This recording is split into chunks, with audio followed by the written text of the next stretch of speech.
గులాబీ ఇలాకాలో కాంగ్రెస్ పార్టీ పాగవేయడానికి పావులు కదుపుతోంది. సిద్దిపేట జిల్లా గజ్వేల్ కాన్స్టిట్యున్సీ.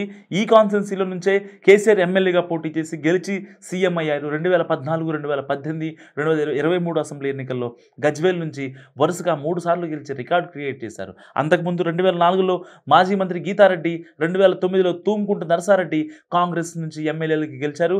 అయితే గత ఎన్నికల్లో ఎమ్మెల్యేగా కేసీఆర్ గెలిచిన బీఆర్ఎస్ ప్రభుత్వం ఏర్పడకపోవడంతో గజ్వేల్లో రాజకీయ పరిణామాలు మారిపోతున్నాయి.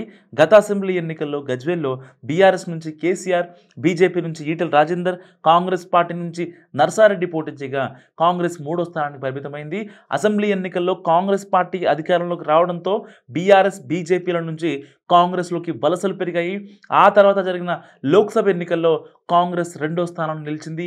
లోక్సభ ఎన్నికల తర్వాత కేసీఆర్ తన కంచుకోటగా మలుచుకున్న గజ్వేల్ కాన్స్టిట్యున్సీలో కాంగ్రెస్ పార్టీకి మరింత ఊపొచ్చింది.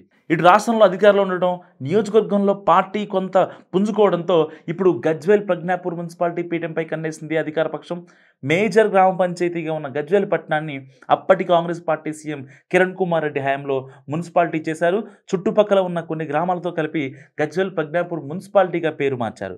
మేజర్ పంచాయతీని మున్సిపాలిటీగా మార్చిన కాంగ్రెస్ ఇక్కడ గెలుస్తుందని అందరూ అనుకున్నారు. కానీ మున్సిపాలిటీ ఏర్పడి 10 ఏళ్లైనా ఇప్పటి వరకు కాంగ్రెస్ పార్టీ మున్సిపల్ పీఠాన్ని కైవసం చేసుకోలేకపోయింది. 2014లో మున్సిపాలిటీలు ఎన్నికలు జరగగా మొత్తం 20 వార్డుల్లో కేవలం ఒకే స్థానంతో సరిపెట్టుకుంది కాంగ్రెస్. గెలిచిన ఒక్కగానొక్క అభ్యర్థి కూడా గులాబీ గూటికి వెళ్ళిపోయారు. ఇక రెండోసారి జరిగిన మున్సిపల్ ఎన్నికల్లోనూ కాంగ్రెస్ పార్టీకి ఒకే సీటుకి పరిమితమైంది.